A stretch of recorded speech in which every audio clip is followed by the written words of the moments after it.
यहाँ से लेकर के यहाँ तक कितने टर्म है ये पता कर लेते हैं। ठीक है, तो पता करने के लिए ये n इक्वल टू क्या हो जाएगा, यक्स, अंतिम पद यक्स है ना। इसके बाद प्रथम पद first term 1, b equal to 6 minus 1 equal to 5। ठीक है, बाकी तो हम जानते हैं n इक्वल टू क्या होता है, a plus n minus 1 into D. यहाँ तो यक्स उतर गया, a की वैल्यू क्या है 1 प्लस n की वैल्यू नहीं पता और d की वैल्यू क्या है 5, क्यों जी? Yes sir. यहाँ से x equal to 1 plus 5n minus क्या 5, यानी x बराबर क्या मिलेगा 5n, 1 माइनस 4 कितना हुआ -4 हो गया ना। 4 को आप इधर कर लीजिए, क्या करिए 4 को इधर कर लीजिए, ये हो जाएगा x plus 4 equal to 5n और n इक्वल टू कितना मिलेगा x प्लस 4 अपान क्या हुआ 5। यानी कहने का मतलब हुआ यहाँ से लेकर के यहाँ तक इतने टर्म, और इतने टर्म का सम कितना दिया हुआ 148। बात समझ रहे हैं ना।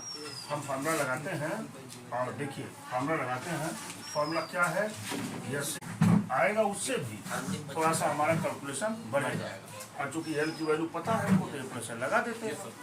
तो यहाँ से कितनी वैल्यू है 148 इक्वल टू x प्लस 4 अपान क्या है 5 और a की वैल्यू है 1, l की वैल्यू क्या है x, नहीं 1 a की वैल्यू 1 ही तो है, एक नहीं n/2 का n/2 यहाँ पर इंटू 2। ठीक है, ये क्या मिल गया भाई, इसका मल्टीप्लाई इसमें कर देंगे तो कितना हो जाएगा 1480, 10 है ना ये, और क्या हो जाएगा x प्लस 4 और यहाँ क्या लिख देंगे x प्लस 1, इधर उधर कर दिया कोई बात नहीं, मल्टीप्लाई कर दीजिए x square plus x plus 4x plus 4 क्या हो जाएगा भैया x square plus 5x plus 4 हो गया। 4 को मैं इधर लाऊंगा 1480 माइनस 4 बराबर क्या x स्क्वायर प्लस 5x। अब लिख रहा हूँ x square plus 5x equal to 1476, क्यों जी, और x square plus 5x minus 1476 बराबर 0। अब आ गया हमारा फैक्टर, और 1476 का ऐसा फैक्टर, 1476 का ऐसा फैक्टर कि घटाने पर क्या मिले 5 मिले। देख लेते हैं यहाँ 1476 अर्चना 2 से डिवाइड किया, 2 7 14, 2 3 6, 2 8 16, फिर 2 से 2 3 6, 2 6 12 और 2 9 18, फिर 3 से 3 करने 3, 3 2 6, 3 3 का 9, फिर 3 से 3 4 12, 3 कम 3 हो सकता हो गया, 2 2 4, 2 2 4 3 12 3 36, 41 माइनस 36 मिल गया कि नहीं मिल गया। अब आप यहाँ लिख देंगे तुरंत क्या x square plus 5x, 5x भी नहीं 41 माइनस 36 x और माइनस कितना 1476 बराबर 0। यहाँ से x square plus 41x minus 36x minus 1476 बराबर 0। x कॉमन ले लीजिए x प्लस 41 माइनस 36 कॉमन ले लीजिए x प्लस 41 इक्वल टू 0। यहाँ से x प्लस 41 और यहाँ से x माइनस 36 इक्वल टू 0।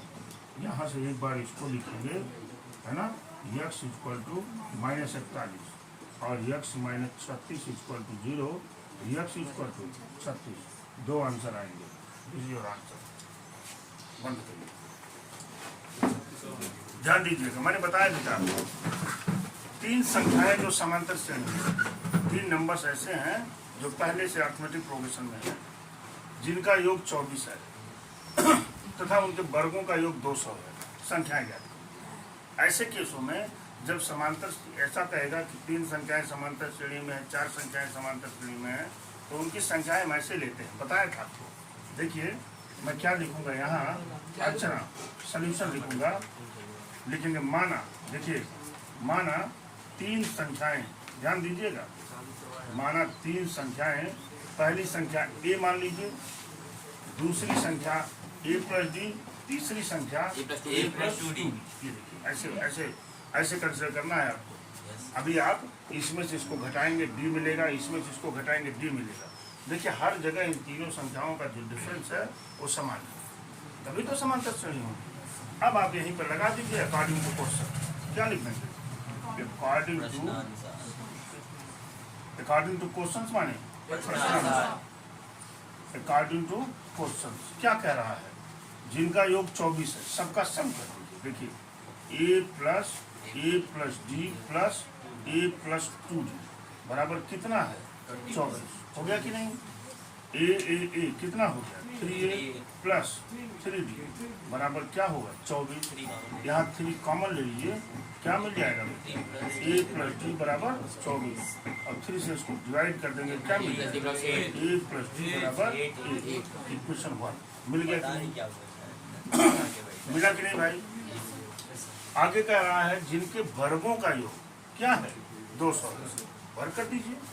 जिनके वर्गों का योग यानी ए स्क्वायर प्लस ए प्लस डी का होल स्क्वायर प्लस ए प्लस 2d का होल स्क्वायर बराबर कितना दिया बेटा? 200। अब आप जानते भी हैं कि हमारे जो भी आंसर होंगे वो इसी से आने हैं। ठीक है, कोई आइडिया अगर अपना दे तभी एक क्वेश्चन बिल्कुल हलवा हो जाएगा। चलिए मैं क्या करता हूँ, एक आइडिया अपनाता ही हूँ। मैं क्या करता हूँ, डी इक्वल टू क्या हो जाएगा? 8 माइनस 8 होगा कि नहीं? यहाँ अरे भाई डी की वैल्यू मैं क्या करता हूँ, खोलने से पहले ही डी की जगह पर वैल्यू पुट कर देता हूँ। क्या मिल जाएगा? ए स्क्वायर प्लस ए प्लस डी की जगह पर क्या लेंगे?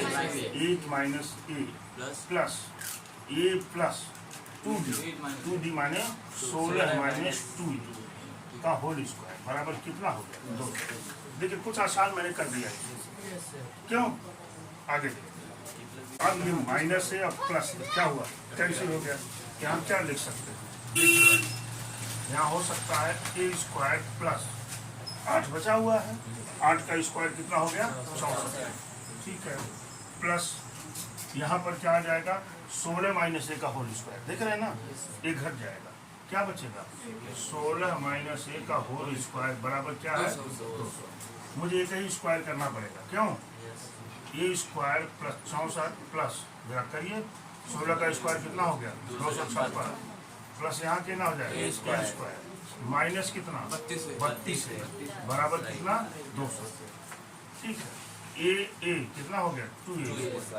ठीक है, और ये देखिए 256 और 64 कितना हुआ? 310 प्लस 6 4 10 के 0 1 और 6 5 11 1 12 के 2 और 320 है ना? ये हो गया माइनस क्या? 32 से बराबर क्या हुआ? 200 हो गया बेटिया। इसको उधर कर दीजिए, क्या मिलेगा? 2a स्क्वायर माइनस 32 से बराबर 200 माइनस 320। ये हो जाएगा 2a स्क्वायर माइनस 32 से बराबर माइनस कितना? 120। इधर ले आइए, 2a स्क्वायर माइनस 32 से प्लस क्या? 120 इक्वल टू 0। पूरा एक्सप्रेशन 2 से डिवाइड हो रहा है, देख रहे हैं ना? छोटा कर लीजिए इसको। ए स्क्वायर माइनस 16 प्लस कितना? 60 इक्वल टू 0। 60 का ऐसा फैक्टर 10 का 60 10 प्लस 6 क्यों? 60 का ऐसा फैक्टर जोड़ने पर क्या मिले? 16। तो क्या हो जाएगा? 10 6 60 और 10 प्लस 6 बराबर 16 आ जाएगा। तो इसकी जगह पर क्या लिख देंगे? 10 प्लस 6 लिखेंगे ना। आपको यही तो करना है। A square minus 10 plus 6 into a plus 60 equal to 0। देखिए a square minus 10 minus 6 plus क्या? 60। यहाँ से एक कॉमन लीजिए, ए माइनस 10 है ना, और माइनस 6 कॉमन लीजिए, क्या मिलेगा? ए माइनस 10 इक्वल टू 0। यहाँ से ए माइनस 6 और क्या? ए माइनस 10 इक्वल टू 0। यहाँ से इसको 0 करेंगे तो ए बराबर क्या मिलेगा? 6 और इसको 0 करेंगे तो ए बराबर 10 मिल गया। क्या संख्या ज्ञात करिए? तो संख्या तभी ज्ञात कर पाएंगे हम जब डी हमको पता होगा। क्या होगा? डी पता होगा। डी निकाल लीजिए। डी आप जानते हैं ए प्लस डी बराबर क्या है 8। तो अगर ए बराबर 6 हो तो डी की वैल्यू क्या होगी 2। और ए बराबर 10, ए बराबर 10 अगर मैं ले लेता हूँ तो डी की वैल्यू क्या मिलेगी -2। दोनों केस में निकाल दीजिए आप। अब आप यहाँ पे लिख सकते हैं जब व्हेन, क्या लिखेंगे व्हेन ए इक्वल टू 6, अगर ए इक्वल टू 6 है डी की वैल्यू क्या मिलेगी 2। और जब ए इक्वल टू क्या है 10 तो डी की वैल्यू क्या मिलेगी हमको -2। ठीक है, तो संख्याएं क्या थी, संख्याएं थी ए प्लस बी और क्या था ए प्लस 2। तो संख्या ए अगर यहाँ 6 मानते हैं आप तो दूसरी संख्या कितनी हो जाएगी ए प्लस डी यानी 6 प्लस 2 यानी 8। तीसरी संख्या हो जाएगी 6 प्लस 4 यानी 10। ये देखिए तीनों संख्याएं समांतर श्रेणी में है कि नहीं, दो का अंतर है। अच्छा मान लीजिए अगर ए इक्वल टू 10 मान लेते हैं, अगर ए इक्वल टू 10 की बात करते हैं, पूरा इसको बंद करिए, ठीक है ना। अगर ए इक्वल टू 10 मान लेते हैं तो यहाँ 10 करेंगे, दूसरा क्या आएगा -2 है, घटाएंगे 8 मिलेगा कि नहीं। फिर क्या घटाएंगे आप, हाँ तो क्या मिलेगा 6। देखिए ये भी समांतर श्रेणी में है कि नहीं है, दोनों आंसर में निकाल दिया इसमें। देखिए अब बड़े बड़े क्वेश्चन शुरू हो गए हैं, इसके धांधला नहीं है। और देख लीजिए किताब का सेटर ने कितना बढ़िया बुक को सेट किया है ना, कि समांतर श्रेणी में ये एक्सप्रेशन फैक्टर आने से पहले आपको फैक्टर पढ़वा चुका है, पीछे पढ़वा चुका है कि नहीं, द्विघात समीकरण में आपको पढ़वा चुका हो, ताकि जब ये चीज़ें आएंगी तो बच्चे कंफ्यूज नहीं होंगे। ठीक है, चलिए भैया नोट करिए। देखिए यदि एक समांतर श्रेणी के n पदों का योगफल दिया गया, सॉल्यूशन n पदों का योगफल क्या है Sn बराबर क्या है 3n स्क्वायर माइनस n दिया हुआ है। कह रहे इसका nवां पद बताइए, nवां पद माने an। फॉर्मूला हमारे पास था an बराबर क्या होता था Sn माइनस n माइनस 1। याद आ रहा है कि नहीं, आ रहा है ना। an बराबर क्या था Sn माइनस n माइनस 1, ठीक है ना। देखिए बराबर Sn की वैल्यू क्या है 3n स्क्वायर माइनस n हो गया, माइनस Sn माइनस 1 की वैल्यू क्या होगी, जहां n था वहां क्या रख देंगे n माइनस 1। अरे भाई यहाँ n था तो यहाँ n है, अब यहाँ क्या आ गया है n माइनस 1। यहाँ n माइनस 1 जब आ गया है तो इन लोगों की जगह क्या लिख देंगे n माइनस 1। ऐसे बड़ा ब्रैकेट जमा कर लीजिए, 3n माइनस 1 का होल स्क्वायर माइनस क्या हो जाएगा n माइनस 1। अरे भाई जहाँ n था वहाँ क्या रख दिया n माइनस 1, ये बराबर हो जाएगा 3n square minus n minus क्या मिलेगा 3n स्क्वायर प्लस 1 माइनस क्या 2। बेटी कहाँ से आया ये a माइनस b का होल स्क्वायर किया मैंने, ठीक है, माइनस n और प्लस क्या हो जाएगा 1, ठीक है।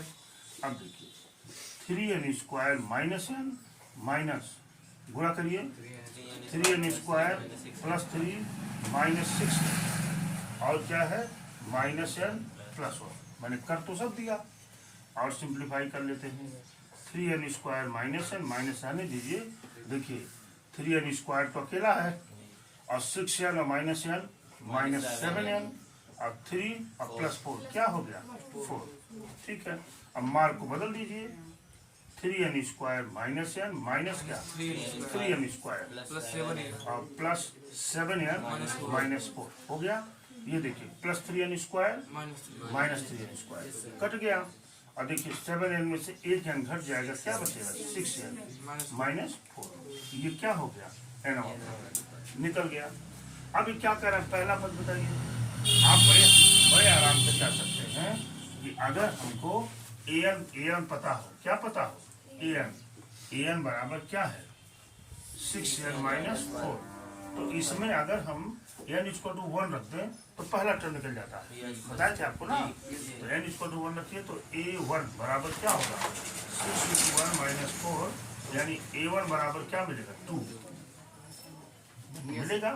अब मैंने कहा कि a2 बराबर क्या होगा, a2 माने n इक्वल टू 2, तो यहाँ क्या लिखेंगे 6 into 2 माइनस 4 बराबर कितना होगा 12 माइनस 4 इक्वल टू 8।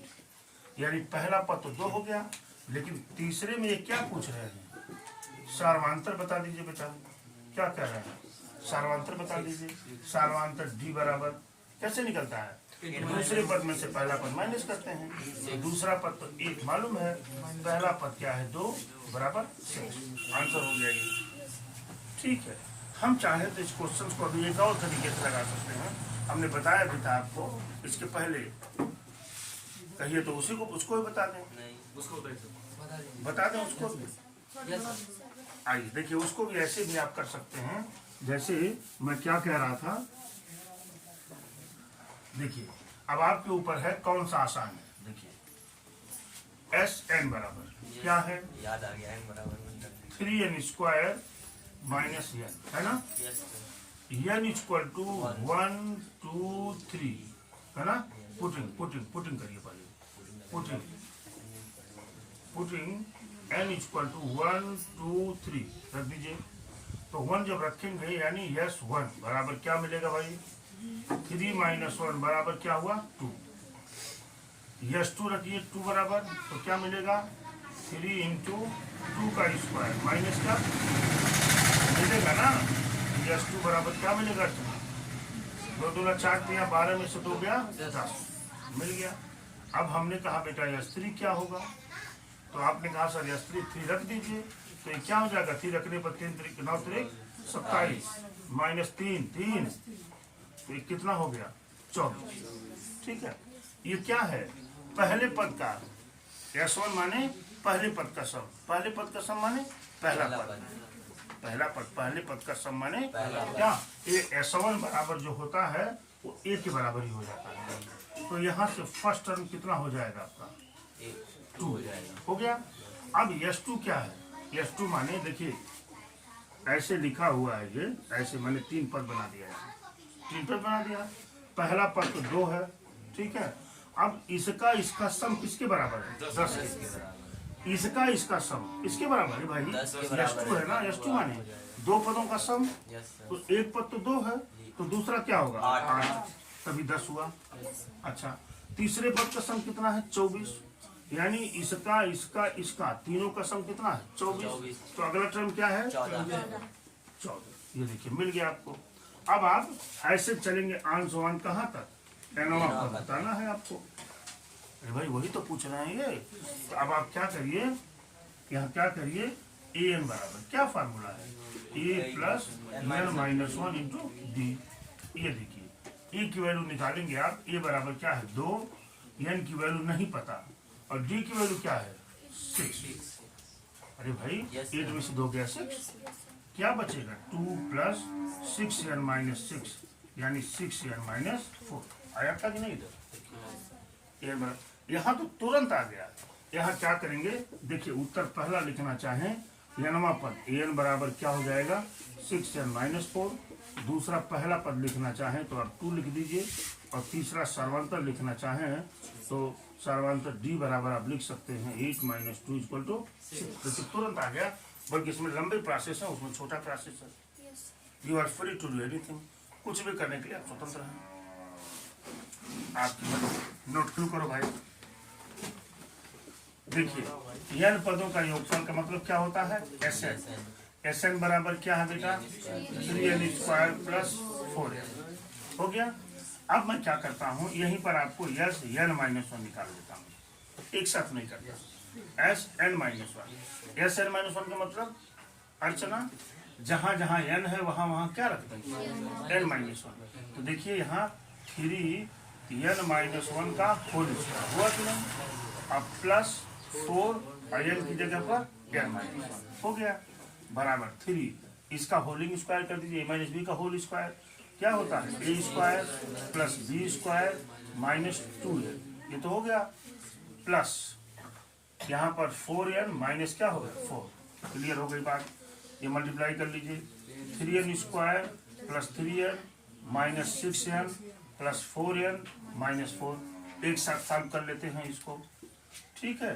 क्या मिलेगा 3n स्क्वायर, देखिए 6n प्लस 2n कितना मिलेगा minus 2n plus 3 minus 4 minus 1। ये क्या मिल गया बेटा यस n माइनस 1। आ गया कि नहीं? हम जानते हैं, हम क्या जानते हैं कि nवां पद an बराबर, nवां पद an बराबर फॉर्मूला होता है मेरे पास Sn minus yes n minus 1। सारी वैल्यू आपको गिवन है। Sn की वैल्यू क्या है? 3n स्क्वायर प्लस 4n, और Sn माइनस 1 की वैल्यू अभी आपने निकाला है क्या? 3n square minus 2n minus 1 निकाला है ना आपने। ब्रैकेट को ओपन करिए, 3n square plus 4n minus 3n square plus 2n और प्लस क्या 1। ये देखिए minus 3n square plus 3n square cut गया, क्या बच जाएगा? 4n और 2n क्या हो गया 6 और प्लस क्या 1। an की वैल्यू हो गई, मिल गई कि नहीं आपको? अब देखिए, अब आपको पता है कि nवां पद क्या करा, nवां पद ज्ञात करिए। एक आंसर तो आपका आ चुका है, nवां पद ज्ञात हो गया। अब कह रहे हैं कि एपी भी ज्ञात करिए, यानी समांतर श्रेणी ज्ञात करिए। समांतर श्रेणी किसी की ज्ञात करनी हो आपको, कोई भी समांतर श्रेणी, तो आपको फर्स्ट टर्म चाहिए और क्या चाहिए? डी चाहिए। ठीक है, फर्स्ट टर्म में डी को जोड़ेंगे दूसरा आ जाएगा, फिर दूसरे में डी को जोड़ेंगे तीसरा आ जाएगा, तीसरे में डी को जोड़ेंगे चौथा आ जाएगा। यही तो होता है ना। तो हम क्या करते हैं कि पहले इसका प्रथम पद और सार्वंतर निकाल लेते हैं। तो आपके पास देखिए an बराबर क्या है 6n प्लस 1। अब n इक्वल टू 1 रखेंगे तो पहला पद निकलेगा, n इक्वल टू 2 रखेंगे तो दूसरा पद निकलेगा, n इक्वल टू 3 रखेंगे तीसरा पद निकलेगा। यही करना है आपको। तो आप क्या करिए, n इक्वल टू ऐसे लिख दीजिए, पुटिंग, है ना, एकदम साफ साफ एक लाइन में, पुटिंग n इक्वल टू 1 2 3 हमने रख दिया बेटा, रख दिया ना। तो n इक्वल टू 1 रखेंगे तो क्या होगा? a1 बराबर क्या होगा? 6 इंटू 1 प्लस 1 कितना हो जाएगा? 6 प्लस 1 बराबर 7। मिल गया पहला पद। दूसरा पद आते हैं a2 बराबर, a2 बराबर हो जाएगा 6 इंटू 2 प्लस 1 होगा कि नहीं? 12 प्लस 1 बराबर क्या होगा? 13। तो सीरीज निकाल दीजिए। अब यहीं से d की वैल्यू निकाल दीजिए। d बराबर क्या होता है? सेकेंड टर्म में से फर्स्ट टर्म को माइनस करते हैं। 13 में से 7 गया, कितना बचा? 6। देखिए निकाल दीजिए। सो माने इसलिए AP इक्वल टू क्या लिखेंगे? AP इक्वल टू पहले तो हम पहला टर्म लिख देंगे 7। अब दूसरा टर्म कैसे आएगा? 6 जोड़ देंगे 13 जो कि पहले आया भी है। अगला टर्म कैसे आएगा? 6 जोड़िए 19। अगला टर्म कैसे आएगा? 25। अगला टर्म कैसे आएगा? 31 आंसर। ये हो गया इसकी सीरीज। कुछ रहता थोड़ी ना है, बस आपको अच्छे से समझ करके क्वेश्चंस को सॉल्व करना है। Thank you very much.